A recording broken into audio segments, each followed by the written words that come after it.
What up, everybody? I'm here with another, presentation video. Alright, we are here talking about going to the edge for eternity. Alright, we are talking about this new set coming to Standard.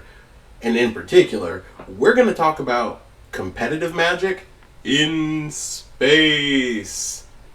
But before we get into all that, don't forget to like, subscribe to the channel, to this dude right here. Obviously, like always, leave a comment. Tell me how you like these videos. Really, tell me what you're going to potentially be running in Standard this season. It's going to be the next 2 RC seasons, so maybe I need some ideas. I know in a previous video, one of my followers, good friend of mine, Daniel, said that he was looking at maybe doing some Golgari shenanigans. And honestly, it's not a bad idea, and it's definitely one that we're going to talk about. So be on the lookout in the next couple of weeks for a sick Golgari list somewhere on this channel. But like some of these other presentation videos, let's go ahead and talk a little bit about our methodology, the reason why we are doing this the way that we are doing this. Now, if you haven't already gotten the idea, we're going to be talking about this particular set, however, only as it applies to competitive Standard. We're not looking at Modern, we're not looking at Pioneer. The reason being, we are playing Standard for the next 2 RC cycles. So the RCQ season, which starts the 1st of August, which is just a week away from now, that's Standard. And we're going to be stuck playing Standard for the rest of 2025. And obviously, there's only so much that we can do about VV. Alright, like I say right there, homie is a plague that only the vacuum of space can heal. And I think Standard is going to see a lot of healing with the release of Edge of Eternities. The reason being, we are looking at a dream of Standard rotation. Alright, so say so long to 4 sets that have really come to define what the meta has looked like, and help us usher in a new era. Now, again, Edge of Eternities is important because with this set, we see technically 5 sets drop out of Standard entirely. It starts with Dominaria United. Alright, Dominaria United, the Pain lands that it brought to the format, Sheoldred, Leyline Binding, Zur, all of those shenanigans, those are gone. Brothers War, or however, cameras, alright, Brothers War is also gone. We're seeing the drop of so many good pieces of removal, it's insane. A lot of good 1-drops out of that set too, gone. Alright, we've got Phyrexia, All Will Be One. The fast lands that it had, gone. And then March of the Machines and March of the Machines Aftermath are also gone. So a lot of stuff is leaving Standard, a good chunk of which has really only come out of Dominaria and the Brothers War, is leaving. So what's that really mean for Standard? Well, here's why rotation kind of matters. First off, mana is a lot worse for a whole host of decks. Like I said, the Pain lands are gone. All 10 Pain lands have officially left the format once Edge of Eternities becomes the newest Standard set. We lose half of our fast lands once this set enters. That's going to be kind of bad for a number of reasons, as we're going to see here in just a second. Black removal takes a serious hit. Cut down is gone, Go for the Throat is gone. Every single black deck in Standard ran those two cards, and we don't really have good replacements for them. There's a couple of cards out of Tarkir Dragonstorm that are 1-drop spells that remove things. If we have dragons, if we behold a dragon or pay some extra mana, you don't want to pay extra mana in your mid-range deck to do something like that. So it's going to be a little iffy. Shoot the Sheriff, nice card out of OTJ. It's fine, it destroys all non-outlaw creatures, but there's a really high number of outlaws in the format, so it's a little iffy. Domain is effectively gone. You're going to see what I mean about effectively gone. For those of you that aren't super familiar with Standard content, you're probably wondering, well, if Zur's gone, why isn't the deck just dying? If Leyline Binding's gone, why isn't the deck dying? We're going to talk about that. Sheoldred being gone, again, huge for the black mid-range decks.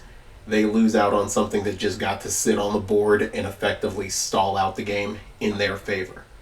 And if Mono Red hadn't already suffered enough, their best red 1-drops are gone.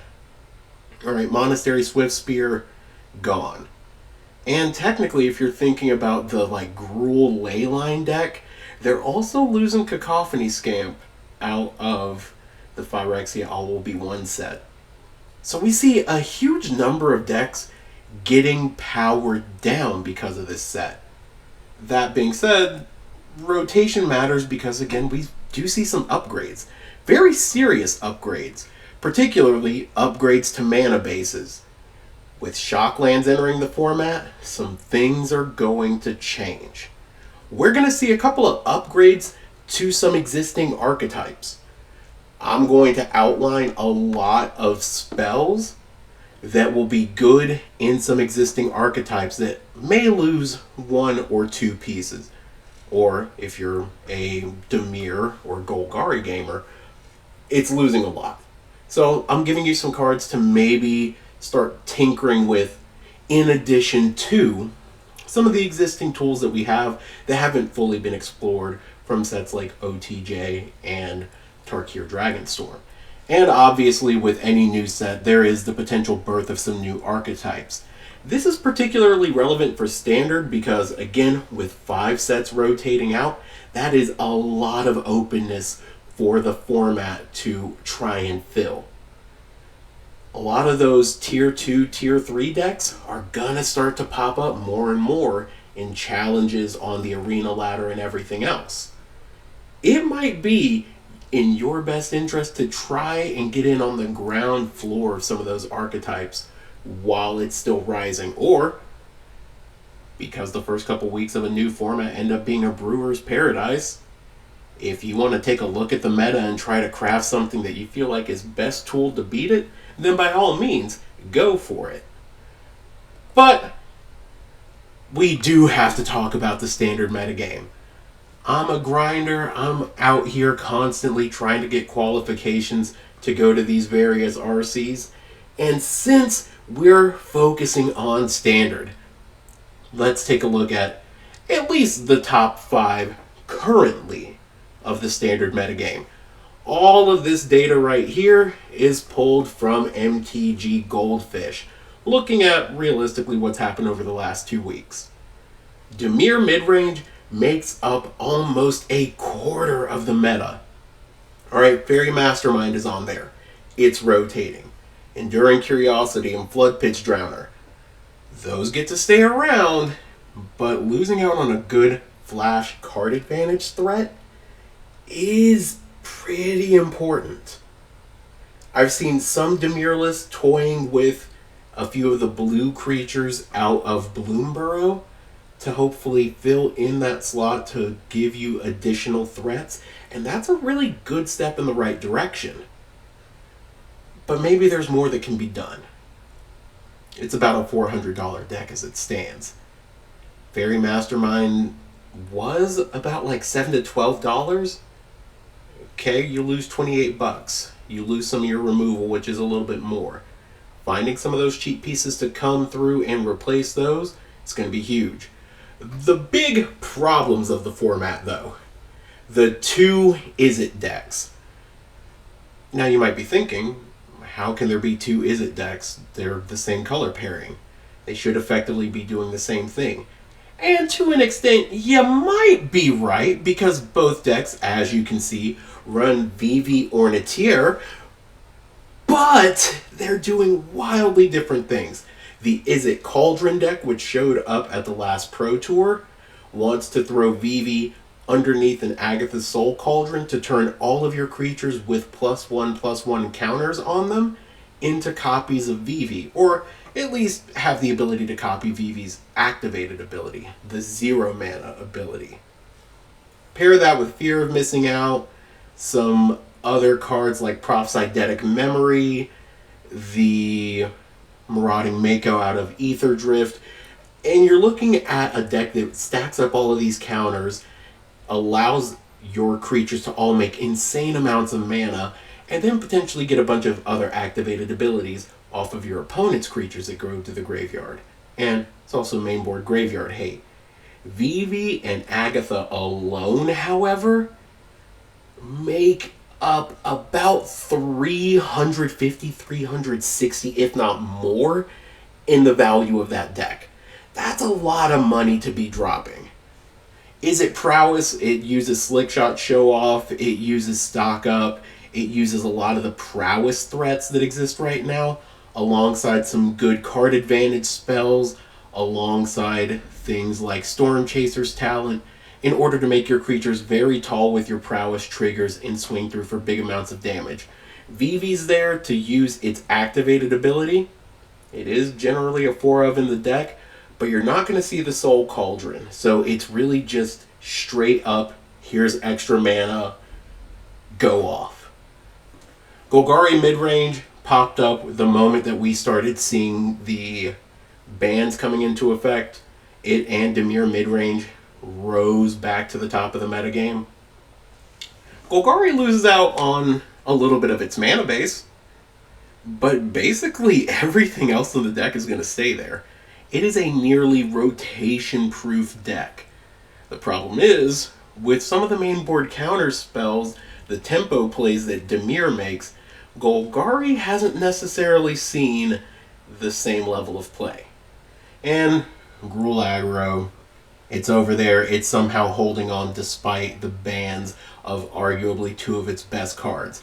And that's just the beginning of things. You've got mono white, you've got Azorius Control, you've got so many rogue decks that can realistically stand up, but they're being kind of suppressed by the huge meta share that we're looking at. So again, once rotation happens, I think we're going to see a big shift in the standard metagame. But again, where do we need to start this? If we're going to be going to the edge of glory, then we need to talk about what upgrades we can make. We're going to start by talking about mana bases first. Alright, standard is all about having good mana, efficient mana when you can. Alright, it's not like Pioneer or Modern that basically has perfect mana bases. Mana bases are going to suck in standard, so if we can perfect that, then the rest of the deck should realistically come together. And then we'll start to look at how we can tune some of the current meta decks with some of the new cards coming out. But let's go ahead and start with the decks that are going to have the best 2-color mana bases. I would say that all of these would just about be the perfect decks to start off week 1 of your new seasons with. If you can find something in Boros or Orzhov or Simic, then you are starting off in an ideal position. Throughout like the last 2 or 3 standard seasons, one of the decks that streamers like Ash Lizzle have really popularized are the Simic Cookies deck, playing a bunch of low-cost artifacts that just so happen to be really aggressive threats in the mid to late game. is huge. We lose out on some of the interesting pieces out of Brothers War and Phyrexia. All will be one that kind of helped fuel that synergy. We lose out on stuff like Mirex and a bunch of other things. But because Edge of Eternities is a somewhat artifact-focused set, Breeding Pool going into this mana base alongside a bunch of the artifact creatures there, really important.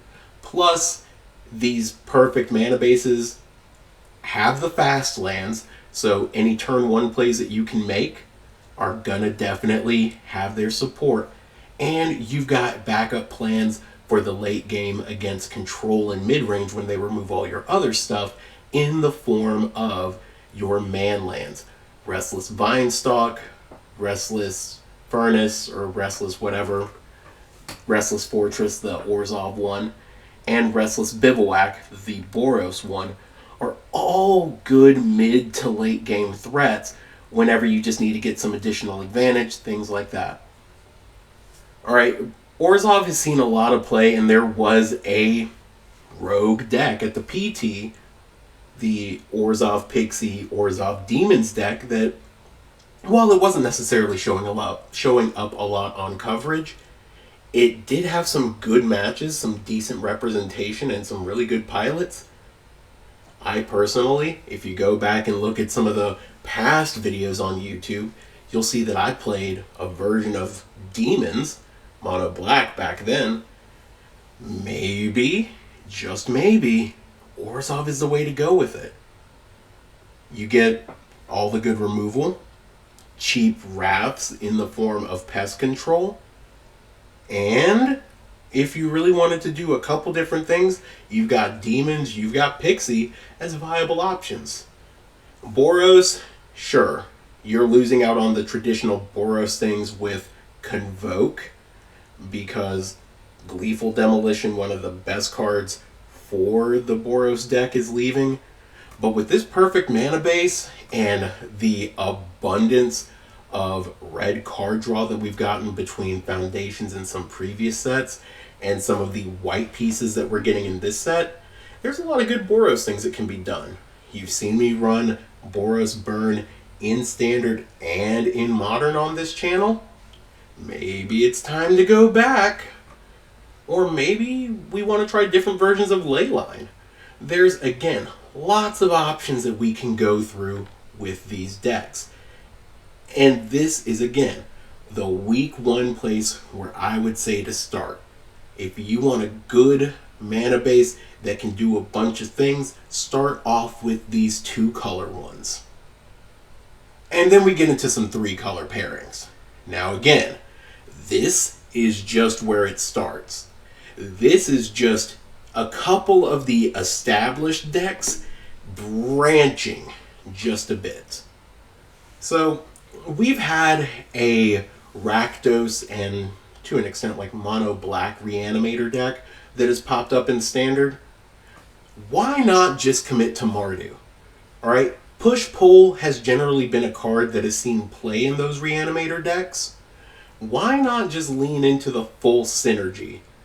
You've got the perfect hybrid of the Boros and the Orzhov mana bases smashing together. We've got all the Verges for them, and sure, again, we've got Surveils, Verges, Manlands. We're only missing out on Painlands. It's almost a Pioneer level mana base, and it's doable. We're not doing Mardu Greasefang things here in Standard, but Mardu Reanimator could be a good place to start. Lots of good reanimation targets, lots of good ways to dump creatures into your graveyard, lots of good ways to deal with graveyard hate. Maybe that's a decent place to start if you got that mana base together. But let's say you're a Golgari player. Let's say you're a Dimir player. Maybe you've played both. There's options for you to even branch into a 3rd color now too, thanks to some of the cards that we're getting. Alright, I'll end up, again, talking about it a little later on when we're talking about the actual upgrades to the Dimir mana base. But we're getting Watery Grave. We're not necessarily getting the traditional ally and enemy color pairings. We're getting a weird mix. But with Breeding Pool, with Watery Grave entering into the format, with Godless Shrine coming in, we can make all of the traditional 3-color mid-range things work. Abzan was a huge deck represented in the previous Tarkir format back in like 2015, 2016. Skirmish Rhino saw a little bit of play right after Tarkir came out, and even the Team Primetime account, which, by the way, if you don't already follow them, go follow them, they talked about and eventually gave money to somebody who played a Abzan Pixie deck running Skirmish Rhino. Could be a really good way to go. We lost out on Hopeless Nightmare, but Skirmish Rhino doing the best Siege Rhino impression, coming in, draining and gaining, and being bounced back to your hand, can be good. And especially pairing that up with all of the other black enchantments, black artifacts that remove things, cause your opponent to discard, it's not bad. We've seen some Sultai decks pop up very early on in the Tarkir Dragonstorm meta. It might be time for Fangkeeper's Familiar to finally see some play. Counter creature spells, destroy enchantments, both of which are huge. Naya Yuna is a deck. Maybe this is its time. And Saffron Olive talked about the efficacy of a Grixis Kefka deck. Kefka's really strong. Kefka, when it enters or attacks, ends up discarding a card, and then you can flip it into a serious threat on its back that draws cards for the amount of damage that you deal to an opponent. Mid-range that goes late game control is insane. And if you think about RC Minneapolis that happened not that long ago, Jeskai Control won the whole event. The Shiko deck continues to get upgrades. We don't have, unfortunately, Steam Vents yet. But we do have the Sacred Foundry. That seems pretty good. So let's let Sacred Foundry do a little bit of the heavy lifting here. And again, this is just the beginning of every single 3-color pairing. These are just the ones that have the easiest time upgrading their mana bases and becoming very real decks. But we're going to talk about some of the existing ones. So we're doing it Dimir style. Alright, what are the best blue and black cards out of this set that we can add? Obviously, Watery Grave is among the top of that totem pole. Alright, blue-black, it's got both types. It can come in untapped if you pay 2 life. You've got the Verge that is left over. You maybe lose the Fast Land. You maybe lose the Surveil Land. But that doesn't really matter when you've got, again, this that can come in and do exactly what you need it to on turn 1. Now, are you going to be using a lot of Dimir things on turn 1? Chances are probably not. Like, you're running the Fairy from Ixalan that makes a map. Cool. That's your, like, major turn 1 play. And sure, maybe you can play some other fairies now that everything's changing. Maybe even run a whole fairies deck. But that's a great place to start.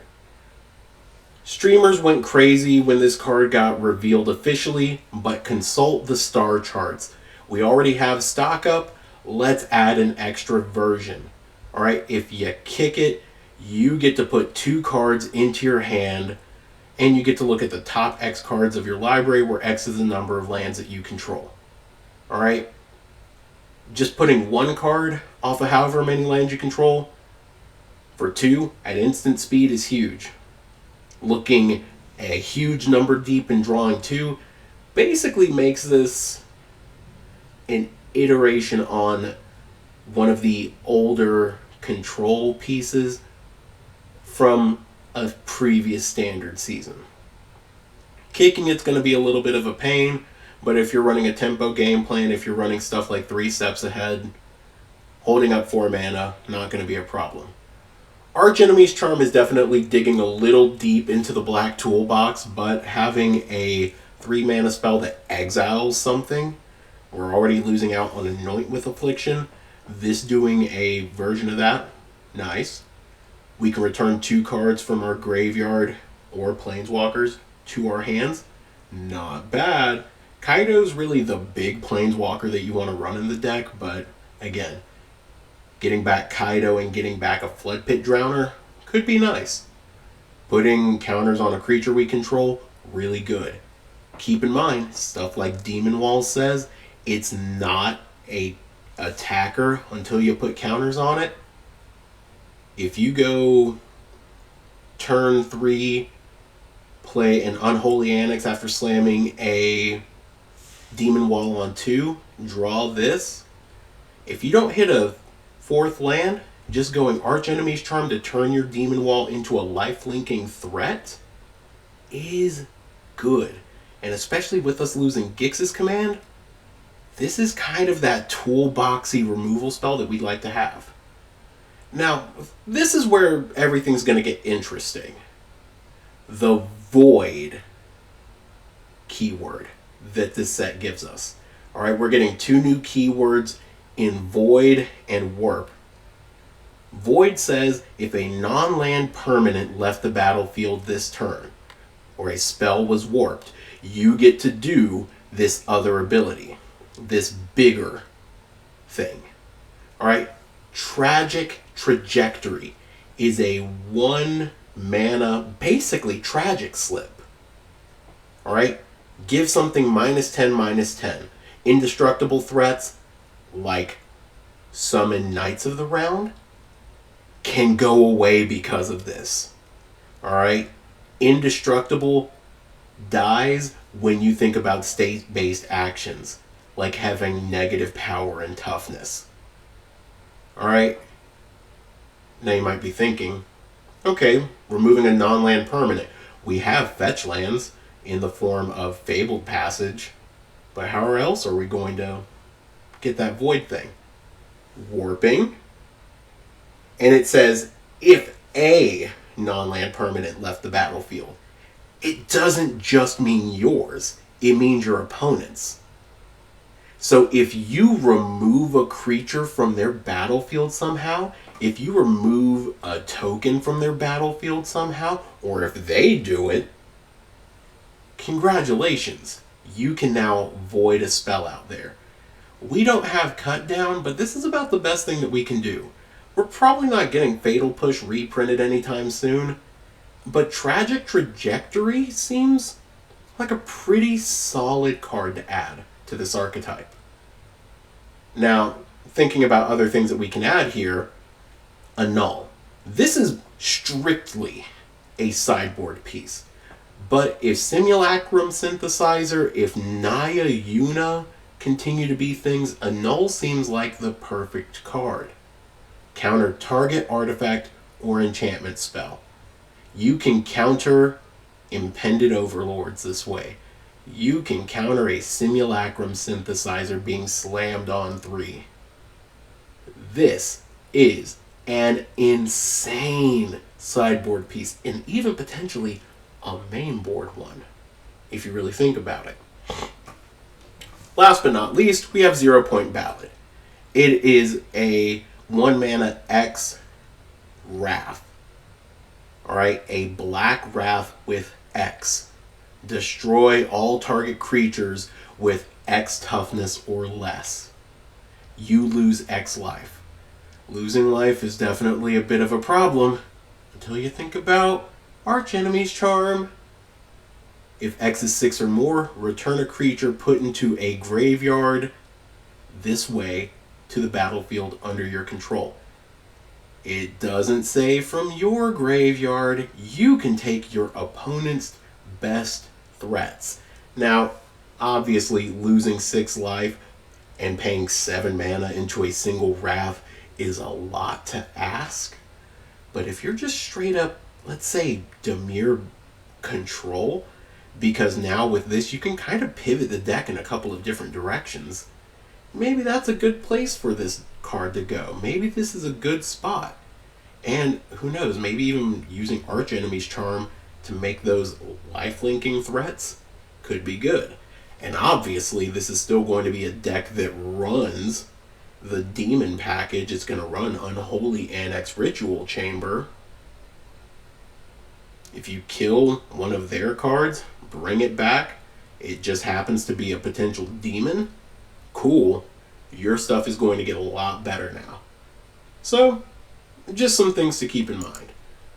But the other big one, the other big parts of the metagame are, is it? And is it still going to be good? That's the question that we need to ask ourselves. Agatha's Soul Cauldron is the glue that's really holding parts of this archetype together. And with rotation, we're losing Voldaren Thrillseeker. One of the linchpin pieces to the Is It Cauldron deck is now gone. I do, however, think we have a potential piece to change things up. A lot of people are suggesting Consult the Stars in the VV Cauldron deck, and yeah, that's fine. It does the thing. You can kick it very easily by using your VV activations to dig deep in your deck. Woo. I think one of the surprising inclusions that we need to think about is Atomic Microsizer. It's an uncommon equipment. Gives a creature +1/+0 if it's equipped. And when that equipped creature attacks, you can choose up to 1 target creature. That creature can't be blocked this turn and has base, power, and toughness 1/1 until the end of turn, and equips for 2. So let's say you've got a VV, slam it on turn 3, and then turn 4 you start going off.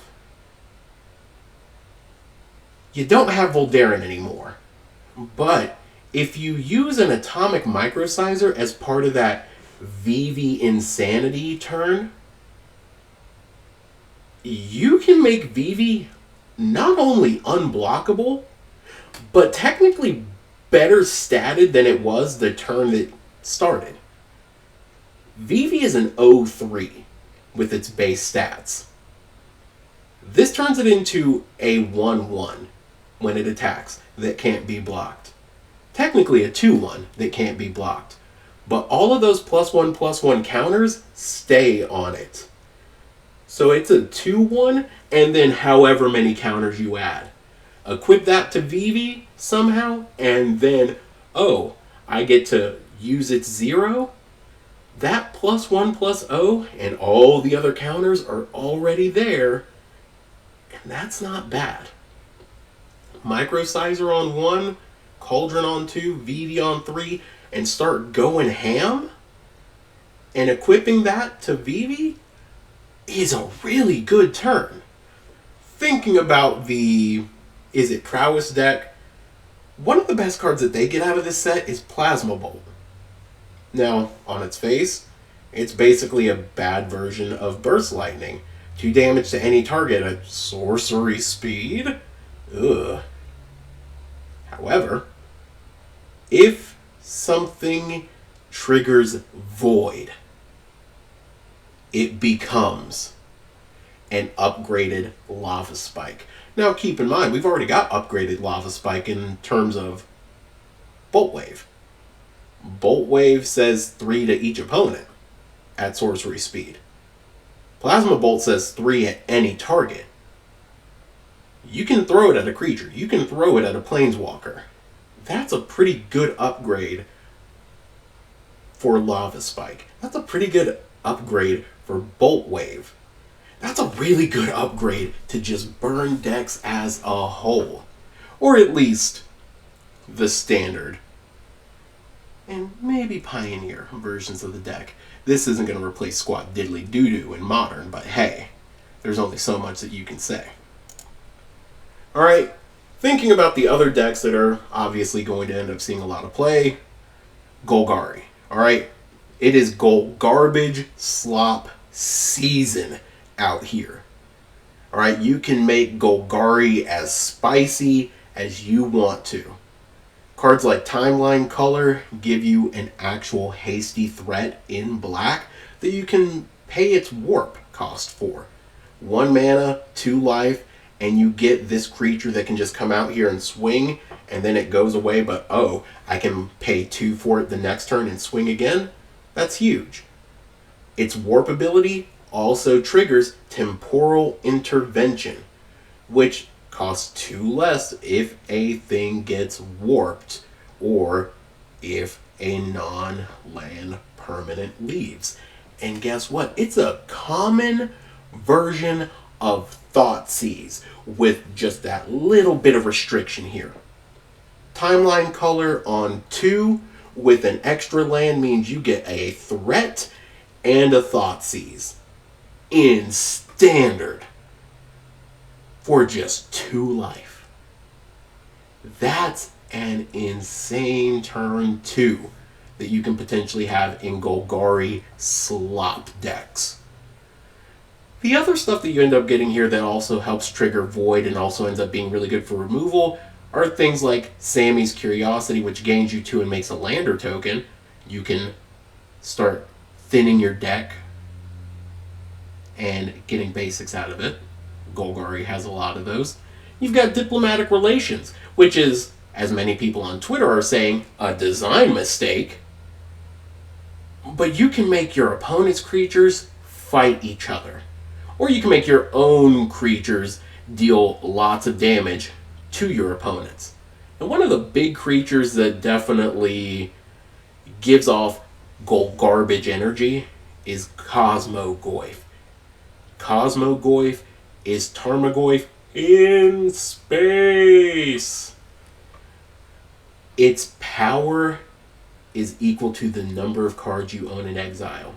Not creature cards, not card types, just cards you own in exile. Maybe a little difficult to do in traditional Golgarbage, but there are ways that you can make this valuable. Technically, your warped cards and your cards that are on adventures and the cards that you exile with Restless Cottage, if they're coming out of your own graveyard, do pump up your Cosmogoyf. That's pretty important.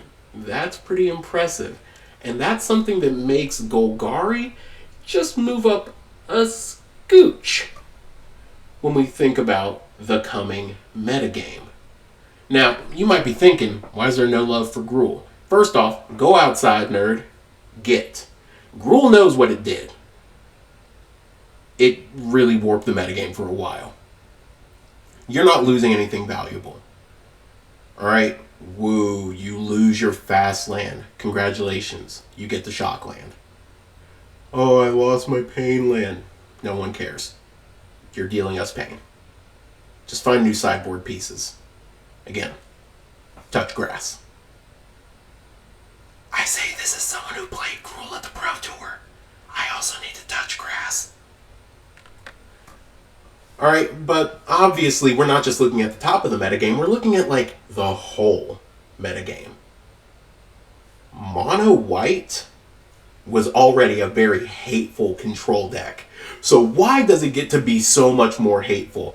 Oh boy, the deck loses out on temporary lockdown. Everyone gets to breathe a brief sigh of relief until they slam Pinnacle Storage against you and say, cool, all of your artifacts and creatures with mana value 2 or less are gone now.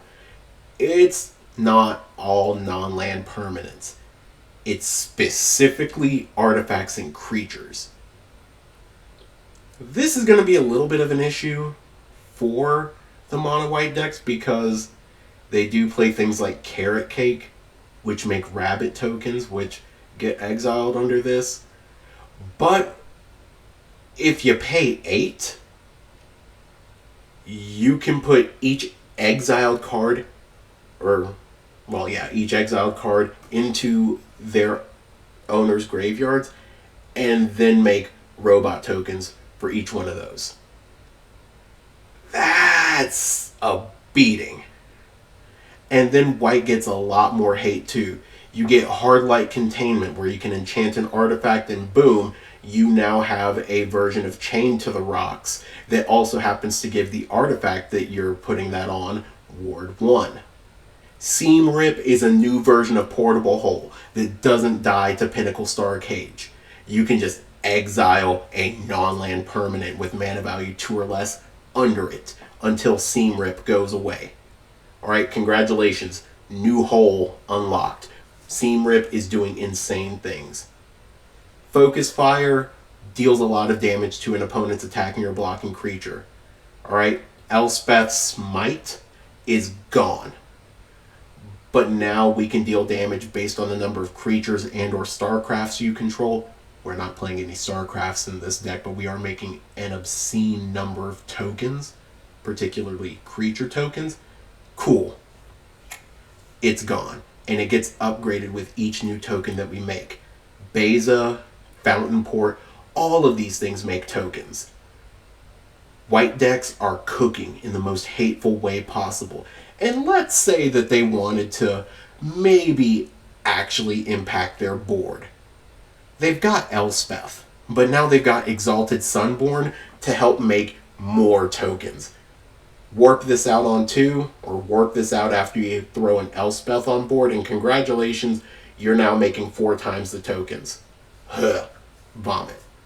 Cosmogrand Zenith, if you flurry out another spell, you can either get 2 1/1 white human soldier tokens, or you can just make everything on your board fatter.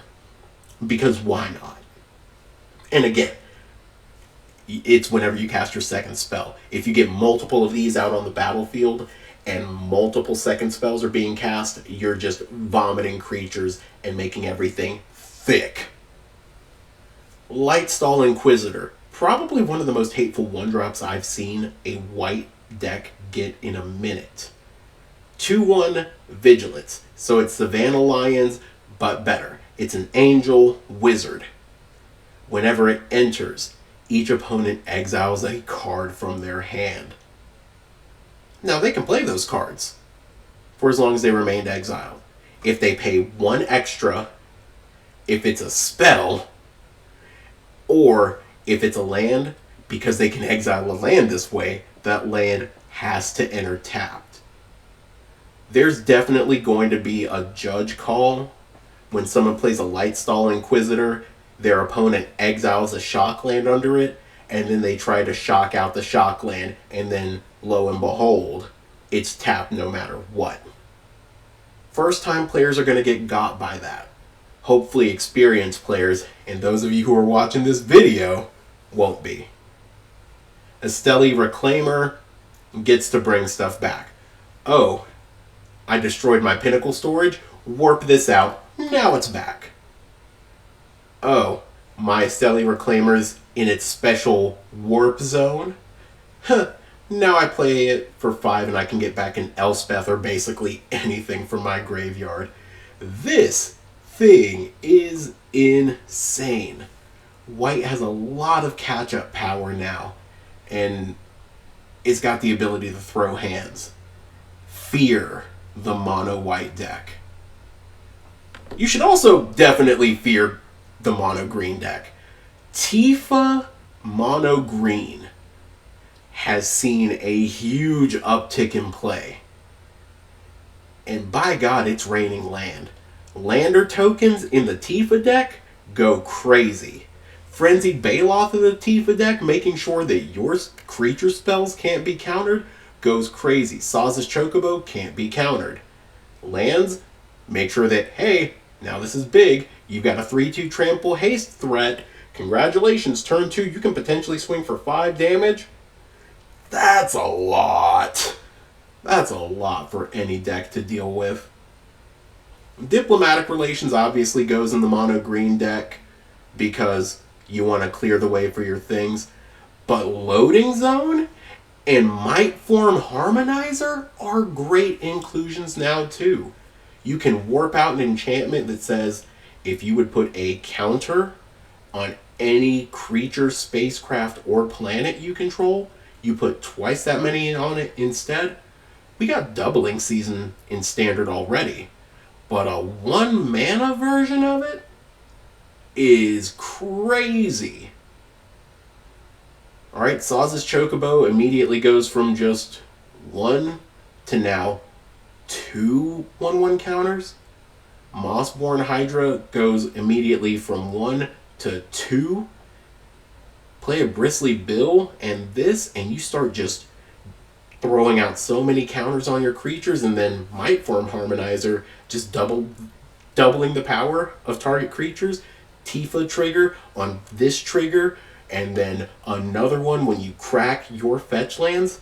Insane. And all of these have warp. If the Tifa deck wanted to splash another color really just to get crazy, it could now. And it should. And we should definitely fear it a lot more now. Their creatures are buff. And that's a scary thing. And then classic land go blue-white control is back. It's been a thing for a while, but now we have some extra avenues. Pinnacle Starcage is there because, again, losing temporary lockdown. It doesn't play a lot of 1 or 2 mana artifacts, so congratulations. It could run Simulacrum Synthesizer. Now, is that going to take your constructs? Yes. But also, being able to remove your opponent's potentially entire board, really good. Beyond the Quiet is a new version of Farewell. Alright? Well, Sunfall, really. Farewell's been gone for a while. But it's a new version of Sunfall. Exile all creatures and spacecraft. Alright, blue-white control's not running any spacecraft. It's barely running creatures. Great card, especially if you don't want to run something like Ultima and just end the turn immediately after you wrath a board. Space-Time Anomaly and Hope S-Time actually give a real finisher to the control deck. Target player mills cards equal to your life total. Hope says that your opponents mill cards based on how much life you gain in a single turn. There are some cards in Standard currently that do gain you life when they enter. So yeah, that's one from Hope. But there's a lot of ways for a white deck, a blue-white deck at that, to gain life. So I could see Space-Time Anomaly being a weirdly good late-game card, especially in the mirror matches where Jace is no longer available. Something to consider for sure. Alright, but let's go ahead and start talking about the new. Alright, what decks are going to really pop off in the first couple weeks of this new Standard environment with Edge of Eternities entering? Now keep in mind, all of this is my theory crafting so far. Alright, if you want to watch some other creators that have some better, probably more methodically planned out new decks, check out Jim Davis's 10 new brews that he's always done, or at least he's done for at least the last 2 years of the content that he's been making, where he plays new decks with all the new cards that have been introduced to Standard, Pioneer, Modern, what have you. Or Yeoman5 ends up doing one of these as well, except I want to say he's done 50 with his. I've only got a couple of these decks that I've been theory crafting. But one of them has my heart more than any other. And that's Burn. Alright, you heard me talk about it a little bit earlier on, and you've seen me play it a little bit, but Boros Burn has really a lot of potential to be super strong in the first couple of weeks of this new Standard environment. Alright, Bolt Wave, Plasma Bolt, combined with Lightning Helix, Boros Charm, Burst Lightning.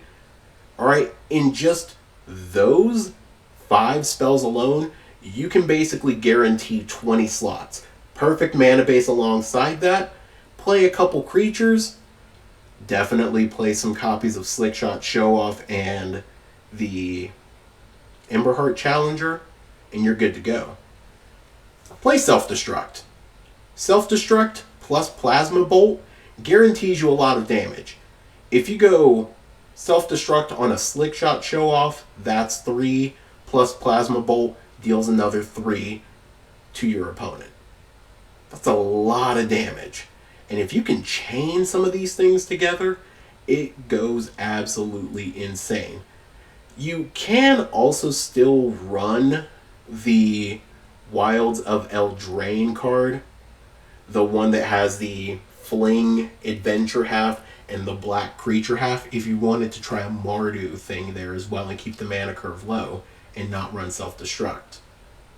But Boros offers you a lot of good opportunities. Obviously, you want Screaming Nemesis just to stop any life gain shenanigans that may end up happening, but it's powerful. It is super powerful, and it's really aggressive for, again, first week of a new format. Lots of people are not going to have things solved the moment that these RCQs start next week. Take advantage of people not knowing and just go after their life totals as quickly as you can.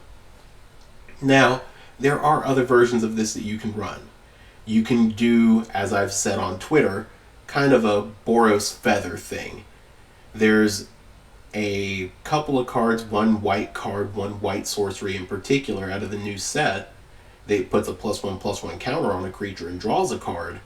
That and things like Might of the Meek actually go really hard. Pair that with Plasma Bolt, Lightning Helix, the Fling spells, and again, powerful burn decks can be had. And remember, Void doesn't just trigger when your stuff goes away. It triggers when their does too. So if they happen to make a really bad block, well, congratulations. Plasma Bolt's dealing 3. You can take your opponent from 20 down to 0 very easily by turn 3 with this deck. If we still had Monstrous Rage and Heartfire Hero, this deck would be a problem on week 1. But on the other hand, other decks would be a problem too. Abzan Roots, or even just Golgari Roots, can be a huge issue for us going into the standard season. Now, again, thinking about PT, Ether, Drift, and beyond, people were looking at this Insidious Roots deck very seriously. With stuff like Molt Tender that came into the format with that set that allows you to mill a card and exile cards from your graveyard to make mana, basically doing a weird impression of the Golgari card that got banned in Modern forever ago, that's still technically legal in Pioneer. I forget the name of it right now. But understand that this deck can be very real. Alright? You've got lots of 1-drop creatures in Standard as it is that you can exile from your graveyard to trigger Insidious Roots to make a 0/1 plant and put a counter on it. And all of your plants make any color of mana too. If you're exiling stuff from your graveyard, Cosmogoyf goes crazy. Ghost Vacuum, making 1/1 spirit copies of your creatures that you exile, goes crazy. Ketramos gains you life with, well, it can gain you life after you exile a bunch of stuff, but it gains you card advantage with each card that you exile. That's huge. Pair this with Dredger's Insight, and we start to see a very strong deck come together. Plus, you compare this with a lot of the good, like white and black-white removal too. Sure, Pest Control absolutely hoses your deck, but by the time that you've built up a big enough board to where Pest Control would hurt you, Ketramos and Cosmogoyf are probably very big threats that your opponent doesn't want to deal with either. And then, I'm just personally going to say this, I, for one, welcome our new robot overlords. Alright, AI may definitely be coming for everything, destroying the planet and whatnot, but hey, at least in Magic the Gathering, the robots are here doing the right thing. I say completely facetiously. Simulacrum Synthesizer, gonna be a problem. Especially with all of the 3 mana value artifacts that we get. Pinnacle Emissary, new card out of the set with Warp for a hybrid blue-red mana. Makes a bunch of colorless drone artifact tokens. That's a problem for us. They're basically like worse Thopters, but they're still threats. Threats that pump up the constructs made by Simulacrum Synthesizer. Oh, cool. Now we get Pinnacle Storage to just go ahead and clean up an opposing board if it's looking like it'll threaten us. Yeah, our Simulacrum Synthesizer suffers, no more constructs. Pinnacle Emissary suffers a little bit more because no more drones. But that's a huge amount of stuff that we can just recover from very easily with the United Battlefront or a Cryogen Relic. Cryogen Relic is basically a new version of a classic Pauper card that when it enters or leaves the battlefield, you can draw a card, but it also sacrifices itself and stuns a creature. That's crazy. Pairing that with Repurposing Bay, that way we can start to toolbox our deck, go through it and look for specific things with +1 the mana value. You can throw a lot of 1 mana value artifacts into your deck that are really good with Repurposing Bay. United Battlefront is there to just throw all of your 3 mana value and less things onto the battlefield as well. I've seen United Battlefront do its best impression of Collected Company and hit 2 Simulacrum Synthesizers and make obscenely large construct tokens and scry pretty deep into the deck. Alright? That pipe falling, the noise, that's this deck just slamming on the table and beating us over the head until we're dead. You gotta be ready for this. Because if not, the robot overlords are coming for us all. And this is one where you're gonna have to bear with me. Because I've brought this up to people, and they didn't see the vision. Alright? For those of you that are familiar with this, for the old heads that follow me, congratulations. You're probably a little nostalgic over this Reese's Peanut Butter Cup commercial where you got chocolate in my peanut butter. You got your peanut butter on my chocolate. Alright? Reese's Peanut Butter Cups are disgusting. Hot take. But we are putting a little bit of our modern into our new standard format. Because we're playing Tron. Now you might be thinking, how are we playing Tron? There's only one Eldrazi that gets like anything in this set. We're not going to be able to play Tron because we can't turn 3 in Ugin. What if I told you, though, that we can turn 3 some very serious threats because of a unique combination of cards that are all enabled by Llanowar Elf. Alright, Llanowar Elf, card that came out in Foundation and is going to be in Standard for 5 years. We got to be prepared to deal with this card. Llanowar Elves on turn 1 into Sledge class Siege Ship on 2. Okay, cool, whatever. It's basically an irrelevant artifact on turn 2. Why does it matter? It matters because on turn 3, we can warp out the single Eldrazi that is in the format. And I know it's covered up right now, but it's a 7/5 Eldrazi. It says when this creature leaves the battlefield, draw a card and you may put a permanent with mana value less than or equal to the number of lands you control from your hand onto the battlefield tapped. Cool. None of that's going to matter. Because if you go Elf on 1 into Seed Ship on 2 into this Warped on 3, you can use it to station your Seed Ship. Turn it into a 4/5 flyer, attack with it, and then throw in another Anti-Causal Vestige or an Overlord of the Hauntwoods without the impending triggers on turn 3. So on turn 3, you can go from having just 1 power on the board to potentially 10 or 11. That's basically Tron level things.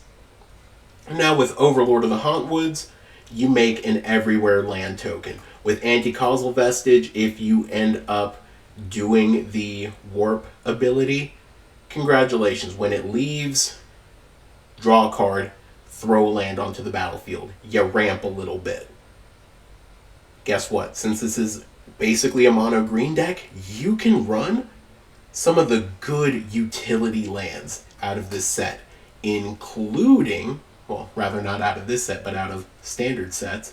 We've got a soul land in standard out of Ether Drift.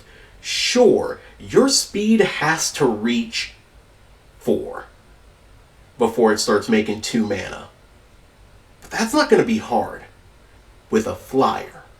That's not going to be hard when you've got big creatures that your opponent has to block. Your Llanowar Elf, after turn 3, is basically going to get in no matter what. If your opponent has to deal with an Anti-Causal Vestige or an Overlord of the Hauntwoods or whatever gigantic creature you want to throw on the battlefield. I've got Extinguisher Battleship and Thrumming Hive Pool there because once you hit enough mana, you can do whatever you want. Ugin will let you just make 3 mana with its 0 ability. Ugin becomes a very real threat with all of these colorless things, though. Anti-Causal Vestige, if it dies, lets you put more lands into play, lets you put more Overlords into play, which lets you make more mana. Tezzeret, the Cruel Captain, can also go in this deck. A little bit of synergy with Ugin because they're both colorless, but you might be thinking, okay, Tezzeret's a very, very, very terrible version of Karn. Because you don't have a wish board, you have to go through your deck to find 1 mana value or less artifacts. Big whoop. Oh, you can untap a target artifact or creature. Okay, that's cool. We can use our Llanowar Elf twice. But who cares? Here's a reason why you should care. This is just a slight chunk of all the things that you can get with with Tezzeret's -3 ability. Because it just says a artifact with mana value 1 or less. We don't have any 0 mana value artifacts in standard. But it doesn't say colorless artifacts. Patchwork Beastie, if you really wanted to be weird, sure, you could get it. Lost Jite, Fountain Port Bell, Felden's Cane, Candy Trail, Elixir, Lunatic Pandora, World Map, Dragonfire Blade. Those are just the colorless ones. There's blue ones, there's white ones, there's red ones, there's black ones. We've got every single type here. In older formats, Tezzeret's going to break things. Alright, hopefully this gets Luris banned in Vintage with shops. Alright? It's a really good sideboard thing for shops, I think. Correct me in the comments. I'm not a Vintage expert. Alright, but this is a insane potential deck in Standard. And I would not be surprised if some of your local mono green players start piecing this together too. It's really good. And sure, Tezzeret's going to be a little hard to get to its ultimate ability, but if you can get there and turn any of your 1 mana artifacts into actual creatures, that's not bad. So maybe think about this as an option. Who knows? Alright? And there's a lot of other decks that you might see, some of which didn't necessarily get the most support out of this set. Different flavors of demons. Mono black is definitely going to be a demon archetype that you see a lot of because it's going to be cheap and it builds off the existing mono black deck. But there's Orzhov, there's Dimir, lots of different flavors that you can see there. You've got mono red that's going to do its thing. You've got Jeskai Oculus and many, many more decks. Naya Yuna is the next iteration of the enchantment deck. Alright, so again, lots of things that you can see. But if I had just one wish, these are three of the cards that I'd love to see making some waves in Standard. I know my former teammate on Team Primetime, Mark Ewing, and I have talked about Singularity Rupture, a Dimir control deck with a mill theme built into it. River Churn Monument and this card are an insane combo.